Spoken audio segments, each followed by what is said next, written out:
Hello students, this is Prafull Mahajan और आज के इस वीडियो में हम बात करने वाले हैं अप्लाइड मैकेनिक्स के क्वेश्चंस की। ठीक है, जो कि आपके कॉम्पिटिटिव एग्जाम के लिए काफी इंपॉर्टेंट है और साथ ही साथ आपके सेमेस्टर एग्जाम्स में भी ये वीडियो आपके लिए काफी हेल्पफुल होगा। तो चलिए बिना किसी देरी के वीडियो को स्टार्ट करते हैं और पढ़ते हैं आज का पहला सवाल। आज की जो हमारी सीरीज है इसमें हमारा फर्स्ट क्वेश्चन दिया है, angle between normal forces and resultant friction forces is called. मतलब आपको बताना है कि सामान्य बल और परिणामी घर्षण बल के बीच के कोण को क्या कहते हैं। हमारे पास में ऑप्शन दिए हैं, angle of response, second option दिया है angle of friction angle, third option दिया हमारे पास में कोफिशिएंट ऑफ फ्रिक्शन एंगल और लास्ट ऑप्शन दिया हमारे पास में नन ऑफ दिस। तो हमें इसमें करेक्ट आंसर बताते हुए चलना है। ठीक है, यहाँ पे थोड़ा सा गूगल ने कुछ अजीब सा ही ट्रांसलेट किया है, तो आप इसको समझ सकते हैं कि एंगल ऑफ रिपोज का है इसमें, दूसरा है आपका घर्षण कोण, तीसरा आपका कोण का गुणांक और इसमें है लास्ट ऑप्शन इनमें से कोई नहीं। तो चलिए हम देखते हैं कि इसमें हमारा करेक्ट आंसर क्या होगा। तो देखिए यहाँ बात किया है सामान्य बल, angle between normal forces and resultant friction forces, है ना, इन दोनों के बीच के एंगल की बात किया है। तो हम बता दें कि जो एंगल नॉर्मल फोर्सेस होता है और रिजल्टेंट फ्रिक्शन फोर्सेस होता है, ठीक है, तो इसके बीच का जो एंगल होगा, है ना, नॉर्मल फोर्सेस हमारा कहाँ लगेगा भाई, यहाँ हमारा नॉर्मल फोर्सेस लगेगा। ठीक है, और रिजल्टेंट फ्रिक्शन फोर्सेस की अगर हम बात करते हैं तो वो ये लगेगा। तो इन दोनों के बीच का जो कोण होता है उसे हम क्या कहते हैं, घर्षण कोण के नाम से जानते हैं। ठीक है, चलिए तो अगले सवाल की ओर हम मूव करते हैं आगे। यह था हमारा आज का करेक्ट आंसर।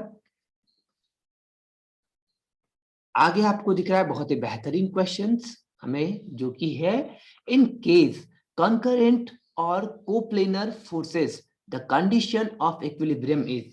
मतलब आपको पूछा है यहाँ पे कि समवर्ती और समतलीय बलों के मामले में संतुलन की स्थिति है। संतुलन की स्थिति क्या होगी आपको ये बताना है। हमारे पास में फर्स्ट ऑप्शन दिया है all horizontal forces is equal to 0 होना चाहिए। सेकंड है option all horizontal and vertical forces is equal to 0।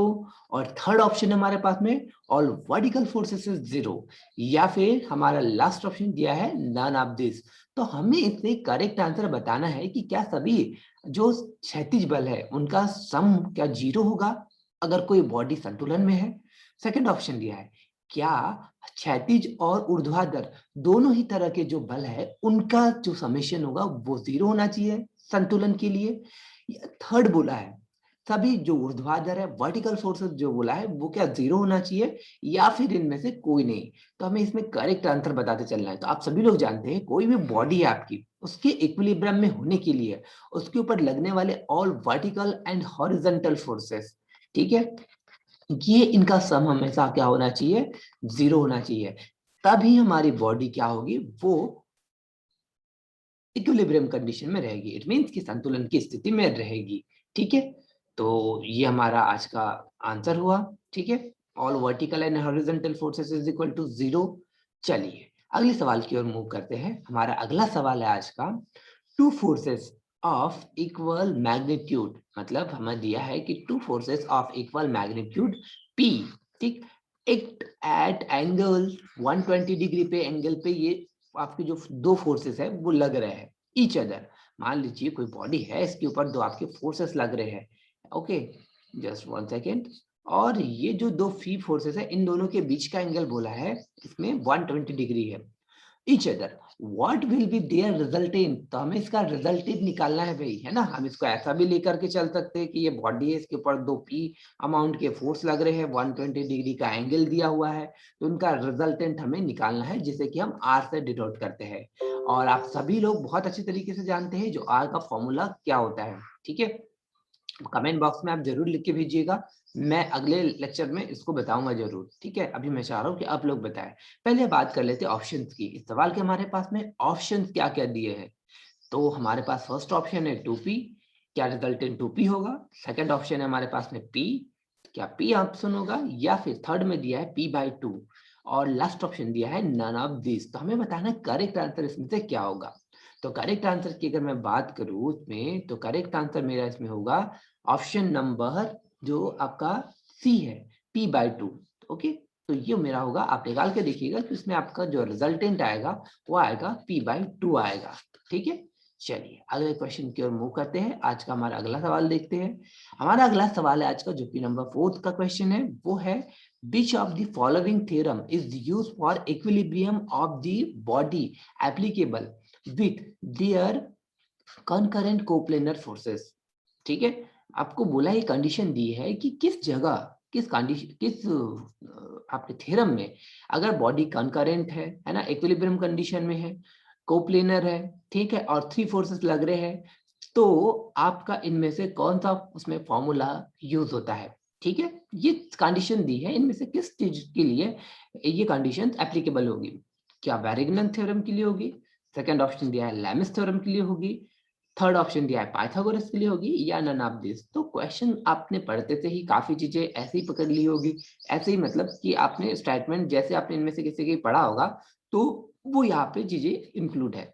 ठीक है, इसमें बोला है निम्नलिखित में से किस प्रमेय का उपयोग 3 समवर्ती समतलीय बल के साथ लागू शरीर के संतुलन के लिए किया जाता है। पहला दिया वेरिग्नन प्रमेय, सेकंड दिया था आपका लैमी प्रमेय, थर्ड दिया था आपका पाइथागोरस प्रमेय, और लास्ट ऑप्शन दिया था इनमें से कोई नहीं।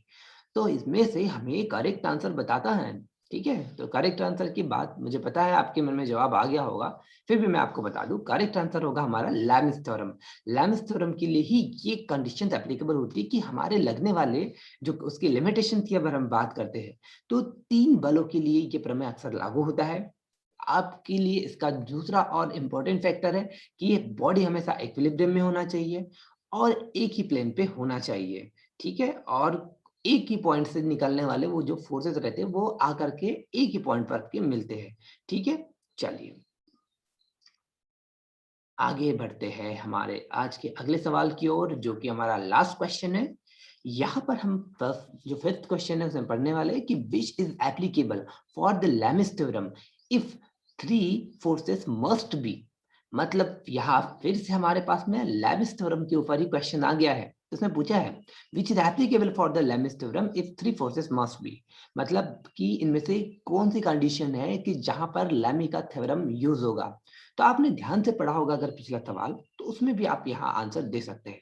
फर्स्ट है आपके पास में ऑप्शन कोप्लेनर, सेकंड ऑप्शन है आपके पास में इक्वल, थर्ड ऑप्शन है आपके पास में नॉन कोप्लेनर, या डी ऑप्शन है बी एंड सी, क्या ये दोनों। ठीक है, चलिए तो हम यहाँ करेक्ट आंसर की बात करते हैं, तो आप ऑटोमेटिकली आपके दिमाग में क्लिक कर गया होगा कि यहाँ जो समतली बल है कोप्लेनर फोर्सेस के लिए हमारा लैमिस थ्योरम एप्लीकेबल होता है। तो यह थे आज के हमारे पास में 5 क्वेश्चन के वीडियो। तो अच्छा लगे वीडियो तो बिल्कुल लाइक कीजिएगा, और आपके सजेशंस का हमेशा स्वागत है। तो कमेंट बॉक्स में बिल्कुल आपको वीडियो अच्छा लगे चाहे ना लगे, जो भी है आप उसमें लिख करके भेजिए। Thank you very much.